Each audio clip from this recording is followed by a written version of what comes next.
21 times without waiting for anybody. Want to go? Holy Ghost fire, Holy Ghost fire, Holy Ghost fire, Holy Ghost fire, Holy Ghost fire, Holy Ghost fire, Holy Ghost fire, Holy Ghost fire, Holy Ghost fire, Holy Ghost fire, Holy Ghost fire, Holy Ghost fire, Holy Ghost fire, Holy Ghost fire, Holy Ghost fire, Holy Ghost fire, Holy Ghost fire.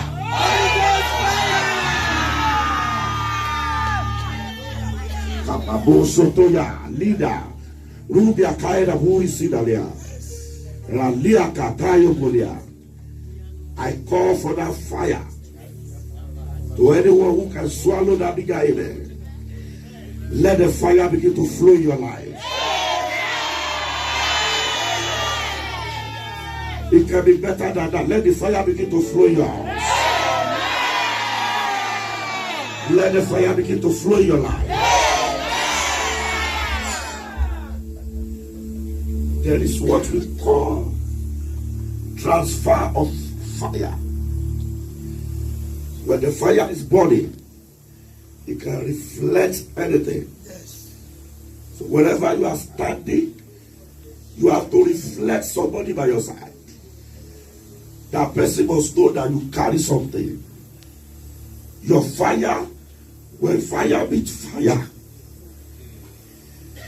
it's more powerful. So if you carry fire, and the person you are holding carry fire, that fire will spring up. Amen. But if that person you are holding doesn't have fire, your own fire must supersede that person. You will hold that person in the right hand.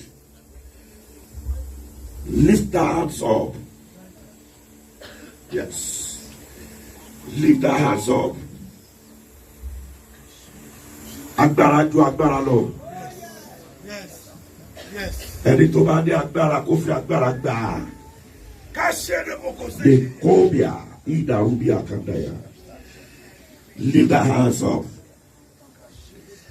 Holy Ghost fire. Holy Ghost fire. Holy Ghost fire. Holy Ghost fire. Holy Ghost fire.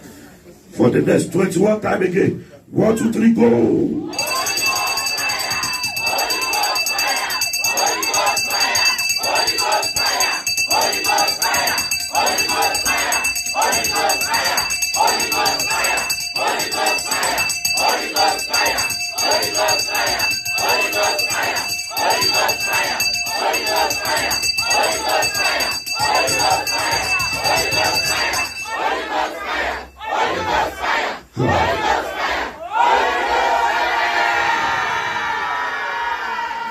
Raira Kuya Sida Katala.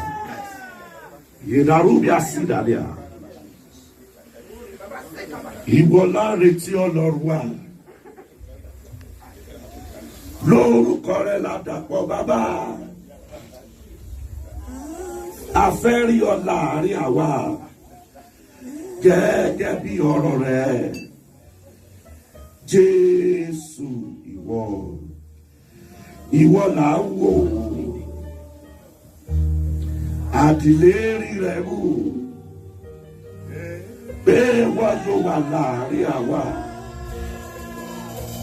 Tó péjọ lórúkọ rẹ̀. Àdàbà mímọ́ sọ̀kalẹ̀ wá o. Ẹ̀mí mímọ́ gbẹ̀mí wá o.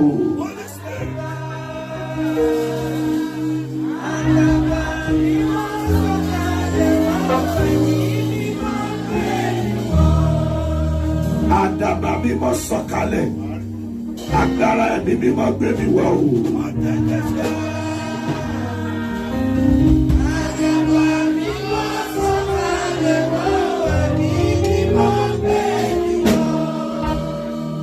Ẹni tó ṣe àmì yìí, iná kó jó lára rẹ̀. Àmì ọ̀rọ̀ iná kó wọnú ara rẹ̀. Iná kó bẹ̀ sí jónú ara rẹ̀. In the name of Jesus. Pariwo àmì mẹ́ta fire kan 1 2 3 go.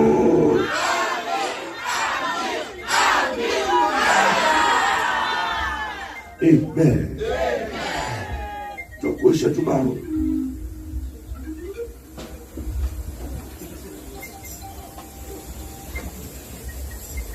Mo ní ìgbàgbọ́ pé àdúrà rẹ ti gbà.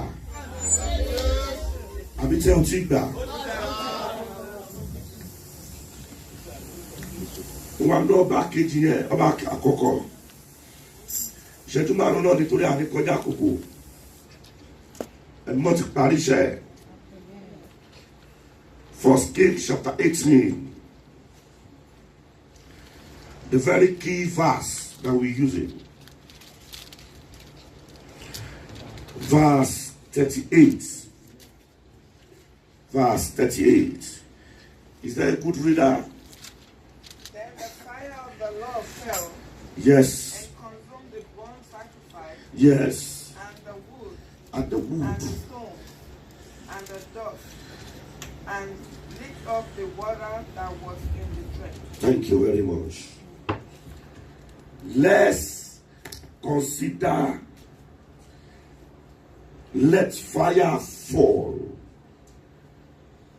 to signify kí agbára Ọlọ́run kó sọ̀kalẹ̀. Let the fire of God come down. Let the fire of God fall in the name of Jesus. That is the best simple way to illustrate it. The fire we are talking of is the power of God Iná tá à ń sọ̀rọ̀ ẹ̀, iná Ọlọ́run ni, iná agbára ni. to come down. Kó sọ̀kalẹ̀ wá. That means the presence of God. Láàrin Ìwà láyé Ọlọ́run ìwà ìláyé Ọlọ́run, the presence of God nínú ayé wa. in our life. And very briefly, I want to see it Ní ṣókí, as fire that confronts. iná tó kó Tó lè dojúkọ. tó lè dojúkọ. The consuming fire. Iná tó ń gbé nǹkan mì. Anyone that had an encounter with the fire, Ẹnikẹ́ni tó bá pàdé iná Ọlọ́run, his life can never remain the same. ayé ẹ̀ kò gbọdọ̀ jókòó sí ojú kan mọ́. His life will move forward. Ayé ẹ̀ gbọdọ̀ máa lọ síwájú. It's not ordinary person again. Kò ṣe èèyàn lásán mọ́. Let's consider Moses Ẹ jẹ́ ká wo Mósè when he doesn't carry fire. nígbà tó gbé iná mì, ìgbà tí ò ti gbé iná mì, He ran out of Egypt ó sá kúrò ní Íjíbítì. and fire show up itself. Ìgbà tí iná wá jó, He had the voice of fire. ó wá gbọ́ ohùn iná, He received the boldness ó wá gba agbára, and he was able to stand before ó his wá enemy. dúró síwájú, wálẹ̀ dúró sójú àwọn èèyàn. Whenever the fire is upon you, Tí iná Ọlọ́run bá wà láyé ẹ̀, you can confront anything. wàá lè kó ẹnikẹ́ni àti agbára kágbára. Every enemy that rises against you, Ọ̀tàkọ́tà tó bá dìde, as you say better amen, let fire begin to consume them. Moses carried fire. Mósè gbé iná Ọlọ́run sára, He was able to confront Pharaoh. ó wá lè dúró sí iwájú Fáráò. David walked with fire. David náà gbé iná Ọlọ́run sára, He said the fire of God go before ó ní iná Ọlọ́run wà wájú his own people àwọn èèyàn ẹ̀ to destroy their enemy. láti wó àwọn agbára kágbára. The fire of God is a consuming fire. Iná Ọlọ́run, iná ti gbé nǹkan burúkú mì. That was why the little boy Láti tó fà á ní ẹjọ́ ọmọ kékeré was able to confront Goliath. tó fi comfort Goliath. David ló fi Because dúró síwájú Goliath he carry fire. torí pé ó gbé iná Ọlọ́run sára. He carry fire. Iná Ọlọ́run wà lára ẹ̀. Somebody say, I carry fire. I carry fire. I can hear you say, I carry fire. I carry fire. Somebody say, fire. Fire. Can you say that? I say, fire. Fire.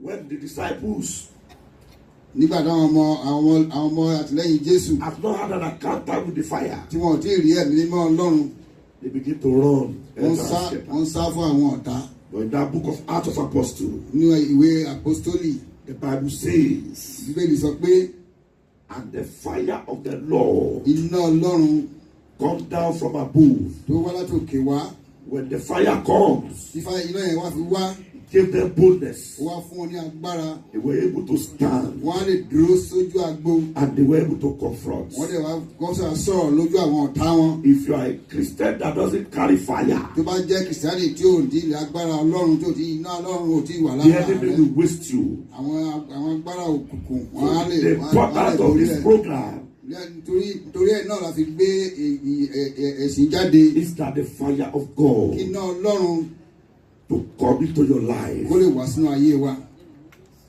The 3 Hebrew boys, Àwọn ọmọ Hébérù mẹ́ta they were thrown into fire, wọ́n sọ wọ́n sínú iná.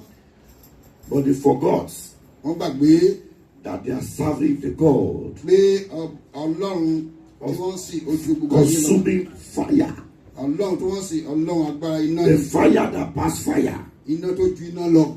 So when they throw them there, Gbàtí wọ́n jí wọn sínú iná, the fire was not able to have them iná yẹn ò jó wọn. because they are fire themselves. Torí pé iná Ọlọ́run gan wà, àwọn gan fúnra wọn iná. The Bible says they were 3, Àwọn mẹ́ta ni, but fire was the 4th person but iná yẹn wá jẹ́ ẹni kẹrin nínú wọn. to suppress the power of that fire. Tó wá gbé iná yẹn mì, iná ọmọ ènìyàn. There is nobody in Kò life sẹ́ni kankan ní ayé that you cannot confront tí ò lè dojúkọ if the fire of tí iná God Ọlọ́run bá wà láyé ẹ̀. is upon your life. Tí iná Ọlọ́run bá wà láyé ẹ̀. I told you yesterday, Mo sọ fún yín lánàá, everything that the devil, God do, gbogbo nǹkan tí ọ̀tá ṣe, that God do, gbogbo nǹkan tí Ọlọ́run ṣe, the devil also have the counterfeit. àwọn èṣù náà ó ní agbára kí ló ti pè There is fire of the devil. agbára panda. There is fire of the devil. Iná Ọlọ́run, iná èṣù wà, There. iná panda ni. I think I shall be in no more ní ju ẹ. Iná ọmọ ìjọba Jésù. Rà mi ṣe mo ní no more ní ju ẹ. Àmín Jésù. The fire of the devil The fire of the devil will not burn you. In the name of Jesus. is to oppress one, Iná èṣù, iná ọ̀tá ni. but the fire of God Iná Ọlọ́run, is to destroy your enemy iná tó ń jó ọ̀tá ni. and to carry you. A máa gbé e sókè. I remember in those days, Ní ayé àtijọ́, there is one of our friends.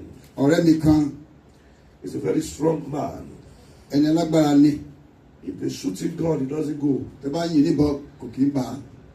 So he is so powerful in his eyes, Agbára yẹn tó pọ̀, ó wá jọra ẹ̀ lójú. and everybody begin to scare about him. Àwọn èèyàn bẹ̀ sí bẹ̀rù ẹ̀. But unfortunately, one day Ìjọ kan, we monitored him àwọn èèyàn wò ó, wọ́n where he was urinating. ibi tó ti ń tọ̀.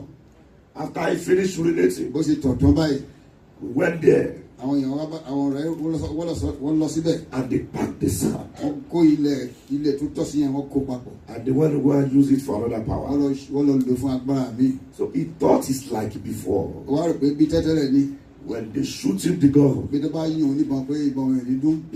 he penetrates quickly. Nígbà tí wọ́n á yìn níbọn lọ́tẹ̀ yìí o, Because ó wọ̀ ọ́ lára. anything that the devil gives, Torí nǹkan tí èṣù bá fún èèyàn it doesn't kò last. kì í pẹ́. But the power of God, Agbára Ọlọ́run, if it is in the night, agbára títí láéláé ni. in the morning, Láàárọ̀, anytime you call him, tó bá ti pè láàárọ̀, it will answer. ó máa dá ẹ lóhùn. The devil has messed up a lot. Èṣù ó ti ṣe He has deceived a lot of people. ó ti ṣe máṣe púpọ̀ jù, ó ti purọ́ rẹpẹtẹ lọ fún àwọn He has èèyàn. deceived us enough. Ó ti parọ́ púpọ̀ jù fún àwọn èèyàn. But those who wait Gbẹdàgbọ́ àwọn tá wà níwájú Ọlọ́run. upon the Àwọn Lord, tá wà níwájú Ọlọ́run, tá dúró ti Ọlọ́run. God will give them victory. Ọlọ́run máa fún àwọn ìgbókòwò. Àmín. I can hear your amen. Can I hear your better amen? Rise on your feet. Ẹ dìde dúró. Rise on your feet. Ẹ dìde dúró. Inú agbára. The fire of the Holy Ghost. Inú agbára. The fire of the Holy Ghost. Yakaposopostayada. Hallelujah. Yekerobosotaya. I have only 3 prayer points more. Mo ní àdúrà mẹ́ta gbére. Torí àsìkò ti lọ. Every seed Gbogbo orúgbìn that the enemy has deposited tí àwọn ọ̀tá gbé in my body. nínú ayé mi You're going to be screaming out. lónìí kó máa jáde, Catch fire. kó máa gbiná, Catch fire. kó máa gbiná, Catch fire. kó máa gbiná. What the devil can give, Tí ọ̀tá ṣe tó fẹ́ fún yàn, you carry it along. You eat it. gbogbo ìgbà tí ọ̀tá fún mi pé kí n jẹ, But what God will give you, nítọ́lọ́ fún mi, nítọ́lọ́ bá fún mi jẹ, it will be part of you. ìbí ló máa dúró tèmi títí. Nobody can confront Kò you. sí ọ̀tá kankan tó lè dojú kọ mi, I've been able to see the true power. kó máa fi rí agbára tọ́lọ́ fún mi. And I see that the power of God Agbára lọ́wọ́ mò ń wo báyìí. supersedes the power of the Ó devil. borí ó kàn pa agbá èṣù. The devil is a failure Èṣù ọ̀tá ni, onírọ́ ni, and is a deceiver. òde nírọ́ ni. That was why Elijah was able to Torí náà confront. ni àlẹ́ Elijah, prophet Elijah fi kó lójú. Àwọn prophet bá You say you are serving God. olóhùn sí Jésù. Let's see what your God will do here. Ní ká wọ́n nǹkan tó lọ́rọ̀ ẹ̀ máa ṣe lónìí. Gbogbo ẹni tó dìde Anyone that stand against you, tó tako Ọlọ́run nínú ayé rẹ̀. any power opposing the power of God in your life, Mi ò gbọ́ àmì dáadáa. right now, Lórúkọ Jésù wọ́n máa ya wèrè. every power that is confronting the power of God in your life tonight, they will run crazy in the mighty name of Jesus. They will run mad by fire in the name of Jesus. Irúgbìn ayé Evil seed lára mi. in my life, Ó yá gba iná. catch fire. Má dákẹ́ o. Evil seed in my life, Tó bá catch jáde fire. lára èèyàn kan, ó lè lọ síbi tó bá wù. So don't say it like a gentle woman. Wà Like a gentle pariwo woman. jáde. Every evil seed in my life Irúgbìn tí ayé gbèsè lára. that the enemy has planted in my life, in my family, Ó yá iná jù. catch fire right now. Iná jù. Catch fire right now. Ó yá Prayer gbàgbà. in Jesus' name. Father, in the name of Jesus. Every evil seed the enemy has planted in my life, catch fire, catch fire, catch fire right now. In the name of Jesus. Every evil seed the enemy has planted in my life, I command you right now. Hear what the living God. Catch fire in the name of Jesus. Every evil seed that God has not planted in my life, be uprooted and be destroyed. Catch fire. Be roasted by fire. Be roasted by fire. Be roasted by fire. Every evil seed the enemy has planted in my life, in my family, in the life of my children, in my ministry, I command you right now. Be roasted by fire. In the name of Jesus. Be roasted by fire. In the name of Jesus. So shall it be. Jésù Olúwa wa. Amen. Lẹ́ẹ̀kejì, Second time, iná gbé mi jáde. fire release me. Kẹ̀kẹ́ iná ló gbé Èlíjà. Fire of God, the chariot of God, the chariot of fire took Elijah Torí pé òun ti di iná. because himself is fire. Kò ṣe é fọwọ́ kàn. He cannot touch fire. Ayé ò lè rí fi. The world cannot touch him. Iná wa ń bá ṣiṣẹ́. Fire was working with him. Ẹ fi iná gbé mi dìde. Fire, Lord, lift me up with your fire. Ẹ fi iná fà mí dìde. Father, lift me up with fire. Ọkùnrin mẹ́ta kan yóò pariwo dáadáa bẹ́yẹn. Torí mo rí pé ọwọ́ àgbàlagbà obìnrin ló wà nínú ayé ẹ̀. There's a man here who is, 3 men there are 3 men here lólu àti fi àwòrán yẹn wọ̀ mí. that God is revealing to me here. Ọwọ́ àgbàlagbà obìnrin. He said there are 2 elderly women behind you. Tó o bá ti ń gòkè, If you are going up, wọ́n máa fà ẹ́ bọ̀. they are drawing you down. Tó o bá ti ń lọ, As you are lifting up, wọ́n máa fà ẹ́ bọ̀. and they are dragging you down. Òní ló pé níbà. Today is the end of it. In the name of Jesus. Òní ló pé níbà. Today is the end of it. In the name of Jesus. Àwọn obìnrin ló tún ṣàmì fọkùnrin.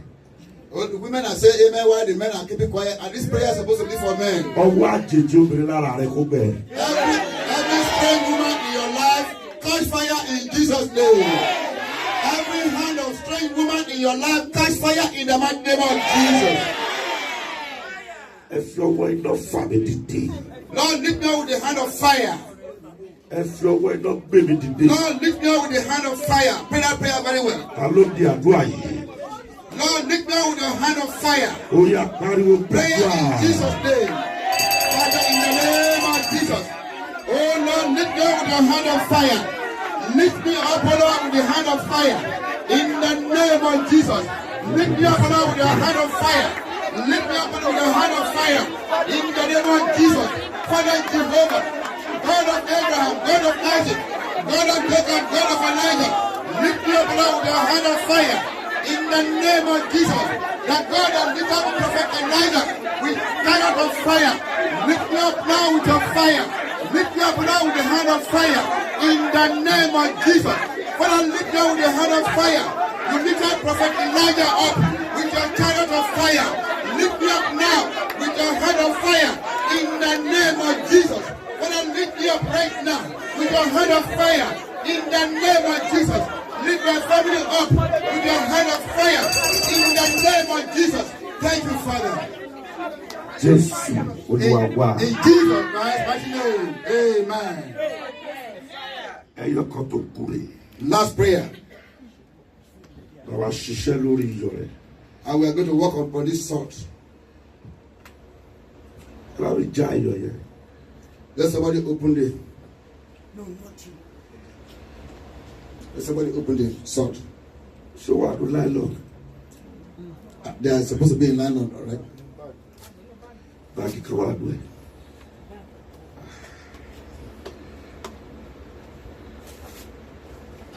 Our package is Bogol America.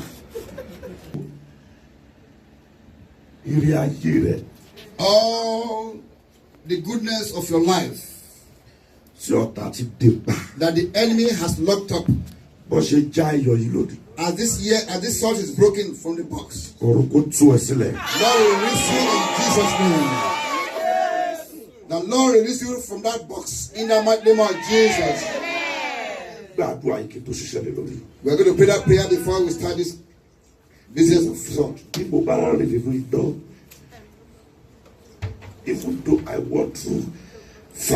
Even though I walk through fire, let your fire protect me. Let your fire protect me. Cry aloud. Ask for the fire of protection. Lord, use your fire to protect me. Anyone that touched me and my children, fire God consume. Let the fire God consume.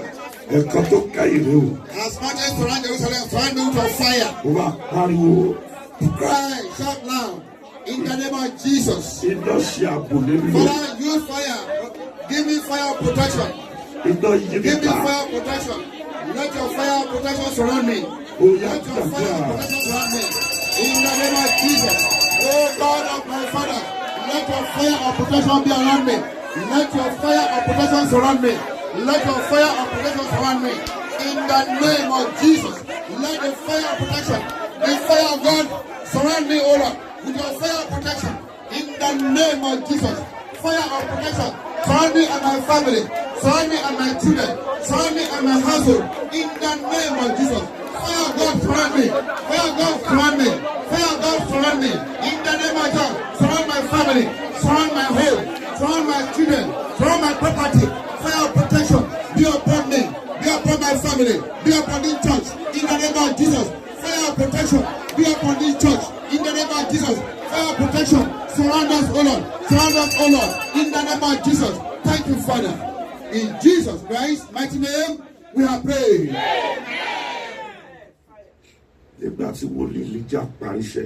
When Prophet Elijah finished the job, he gave this prophetic salt business to the hand of his assistant. Everything that look bitter in your life, today salt is going to eat. And sweetness begin to happen in your life from today in the name of Jesus. Ẹni tó ń náwó sórí pẹpẹ yìí. Anyone that stretches his hand towards this altar. Ìkorò nínú ayé rẹ̀ kó jáde Every lójú. bitterness in your life disappear today by fire. In the name of Jesus. Orú àmì wò lélẹ̀ ìkorò jáde láyé rẹ̀. Bitterness disappear from your life today in the name of Jesus. Ẹni tó ń náwó sórí pẹpẹ yìí. Anyone that stretches his hand towards this altar right now. Ikú àìtọ́jọ́ àti àìsàn. Every sudden death, sudden sickness Nínú ilé rẹ̀. in your house, in your family, Bí àmì rẹ̀ bá ṣe tó. as loud as you can speak your amen. Lórúkọ Jésù In the tó name ti of jáde. Jesus. Out by fire. In the name of Jesus. Lórúkọ Jésù kó tì í jáde. The Lord put that sickness out by fire in the name of Jesus. Àṣẹ wí bẹ́ẹ̀ jẹ́ bẹ́ẹ̀. I say so, so shall it be. Tó ń bẹ nínú ẹ̀jẹ̀ ọ̀dá àgùntàn. Mo fi sọ̀rọ̀ sí ayé rẹ̀. In the blood that's in the blood of the Lamb, I use that blood to pray into your life this hour. Bí ìpè yìí bá dájú. If my ministry is sound, Tí a ò fi kan mìíràn kù. that does not add any fetish stain. Tá a bá dẹ̀ fi kú. If I'm truly called by God, Ó tí mo máa wí ni wípé whatever I say here, Olúwa gba ẹ̀mí mi. Lord, take my life. If there's any fetish thing added to my ministry, Ìwọ tó bá jẹ́ orúkọ rẹ̀ nìkan. but if it is the name of the Lord that I stand, Láì fi kankan kù. like without adding any fetish thing, Ìyanu gbọ́dọ̀ ṣẹlẹ̀. miracle must happen. In the name Ìyípadà of gbọ́dọ̀ Jesus, ṣẹlẹ̀. miracle must happen. Ẹnìkan ṣàmì. Somebody say amen. Kó tó pé 48 hours. Before 48 hours, Ọ̀run máa pẹ́ lẹ́rìn ayọ̀. you will smile in the name of Jesus. Orí àmì yẹn ṣe ẹ̀mí bọ́ máa pẹ́ lẹ́rìn ayọ̀. You will smile in the name of Jesus. Ìyanu òjijì. Lórúkọ Jésù kó lọ ṣẹlẹ̀ láyé rẹ̀. A sudden miracle will happen in your life next 48 hours in the mighty name of Jesus. Tẹ ọwọ́ yẹn síwájú. Stretch your hand forward. Ẹni máa gba wòlíì ní wòlíì. If you believe in the prophets Á jèrè wòlíì. and you will enjoy the blessing of the prophets, Wọ́n ò bá Elisha jiyàn. nobody confront Elijah, nobody argue with Elijah. Ó ní ẹ fi yọ sínú àwo tó jí kòtò. He said we should put some salt in a plate Ẹ sì fi sí orísun omi náà. and drop it in that river that is bitter. Yóò sì sí ikú And there will be no bitterness anymore. àti àrùn mọ́. And there will be no sickness anymore in that land. Wọ́n gbọ́ ohùn wòlíì. And they listened to the prophet Elisha. Wọ́n gbà á gbọ́. And they believe in him. Ó sì rí bẹ́ẹ̀ fún wọn. And it was so for them. Ohun tí èèyàn bá gbàgbọ́ And those who do not believe, kò lè ṣẹ́nu ayé. it did not happen in your life. Elijah wípé Elijah said so. ẹ fún mi ní òkúta méjìlá. He said, give me 12 stones. Ó sì gbé sí orí pẹpẹ And he threw them on an altar. He laid an altar for them gẹ́gẹ́ bí ẹbọ as a sacrifice sí Ọlọ́run Olódùmarè. unto God Almighty. Iṣẹ́ méjì pàtàkì 2 important work. ní iyọ̀ yìí máa ṣe. Work this sort we do. Ó máa fi etí, ó máa fi sínú omi tó máa mú. You are going to drop it in any water you want to drink. Wọ́n wá fi tó máa fi sínú omi láti fi wẹ̀. You are going to drop some in the water for bath. Tó bá di Sunday, On Sunday, àwa anoint ẹ̀. we are going to anoint the salt. Iṣẹ́ méjèèjì ń ṣiṣẹ́ pọ̀ ní. The two will work together. Kàpórí àkàhà ìdàlẹ́. In the name of Jesus. Ewu bí ilé àkàdá yabarua. Ògùn tó yẹ kó lò lé bàbá rẹ̀ ni. The glory that's never happened in your father's house before. Ẹnìkan ṣàmì òjijì.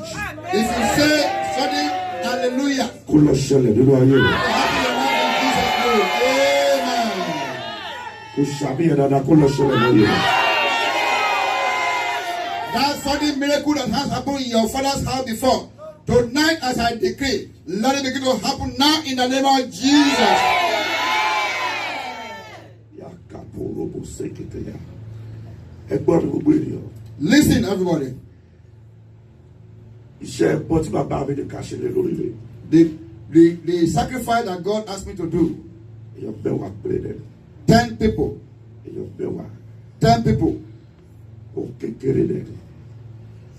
Minimum of 10 people. Ṣùgbọ́n èèyàn ẹbí mẹ́wàá. At least 10 people. Ó kéré jù. Minimum. Láàrin èdè. Between me. Sí ọjọ́ Sunday. Now on Sunday. Bàbá fún iyọ̀ yẹn lé ẹ lọ́wọ́. From today on Sunday. I will give you the salt. Ẹbí tó lè gbé ẹbọ méjìlá mo fẹ́ mú náà is $100. Is it $20 ní àmì? Yes, méjìlá mo fẹ́ kí 2 wà bẹ́ẹ̀ mo dẹ̀ kí fẹ́ kí 1 wà bẹ́ẹ̀. So tí o bá ti sí 2 yẹn bẹ́ẹ̀ ṣe yọ pé You will come here with $20 and $100.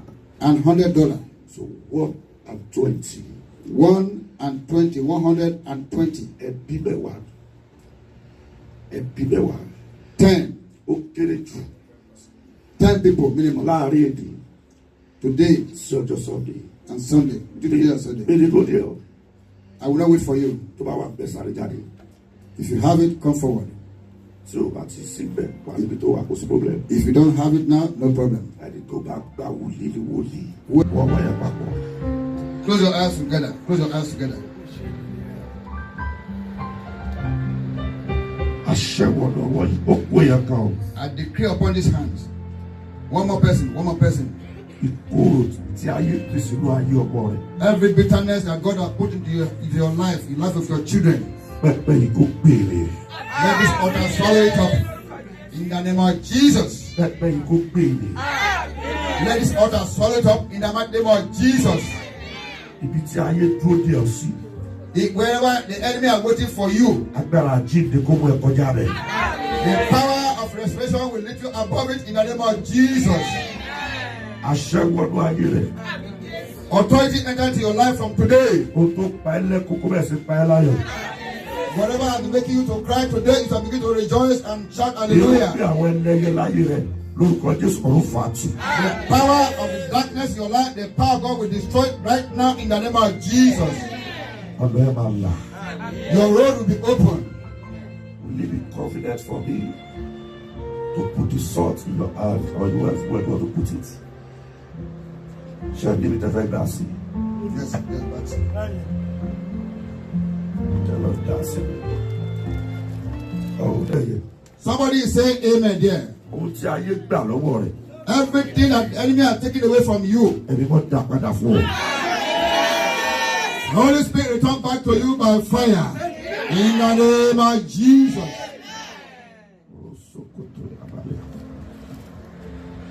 O lè lò fún àwọn ọmọ ẹ̀.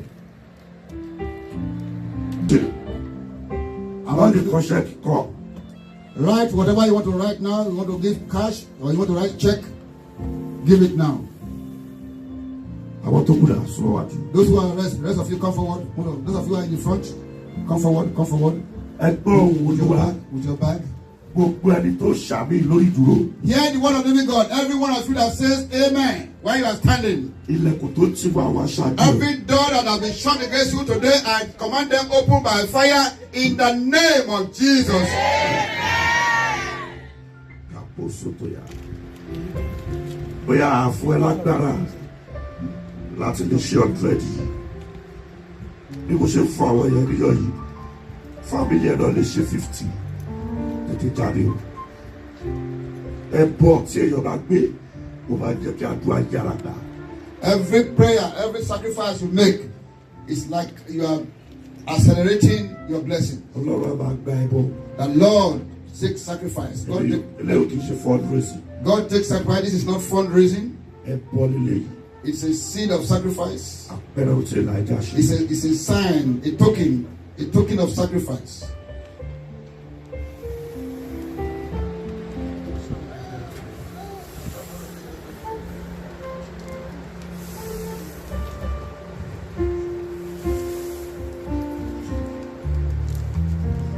Tó bá dẹ̀ fẹ́ sí. If you want more, you can come forward. O lè padà wá bẹ̀rẹ̀ If your lọ. family is big and you want more salt, you can come forward. Dídé lórí ẹsẹ̀. Everybody sit down. Máa ju ọwọ́ rẹ sókè. Begin to wave your hand. Begin to Máa wave ju your ọwọ́ rẹ hand. sókè. Begin to wave your hand. Máa ju ọwọ́ rẹ sókè. Begin to wave your hand to God. O ò tí ì dìde o. Begin to wave your hand. O ò tí ì dìde o. You are not stand up yet. Ìyanu òjijì. Sudden miracle. Sudden miracle. Ẹni tó kọ́kọ́ ṣàmì. Anyone that says amen first. Kó ṣẹlẹ̀ nínú ayé rẹ̀. Happen in Jesus' name. Tẹ ọwọ́ rẹ̀. Stretch forth your hand. Àṣẹ tó kẹ́yìn rè. The last offering. The last prayer. Àṣẹ tó kẹ́yìn. The last decree. Wòlíì Ọlọ́run ni ó súre fún ẹ. The prophet of God shall decree upon you. He's my friend. And he's a great man of God. Ọ̀rẹ́ mi pàtàkì. Ìbàdàn Ọ̀rẹ́ mi ló tọ́. Maryland ẹ̀. Ní Maryland ní bíbá yìí. So just stretch forth your hands. Ẹ̀nàwọ́ yìí síwájú. As Pastor Adewumi will be blessing you. Gẹ́gẹ́ bí òjíṣẹ́ Ọlọ́run bàbá Adéwùmí máa pàṣẹ fún yín báyìí. Oníṣẹ́ ìyanu ni Ọlọ́run. Bẹ́ẹ̀ni. Our Our God is a God of miracle. Our God is a God of miracle. There is nothing he cannot do. There is nothing He cannot do. He is the creator. He's the one that makes us. Amen. He's the one that do his work all the time. We witness it in every places. He never stop. He never tired. He's a good God. He love you and brought you here. You have a reason why you are here. The Bible says that the step of the righteous are ordered by God. God ordered them. He allowed them to move. And He has a plan for them. That is why He's directing them there. That is why the psalmist said that He will lead me through the green pastures. The Lord is here. His grace is here. Let us pray. Heavenly Father, we thank you. Thank you for who you are. Jesus. You are unchangeable changer. You are the only miracle God. You have a reason for bringing your servant here. Father, we thank you. If anybody say I will be here myself, I will say how possible, because of all the things we have to do today. But you want us to be here.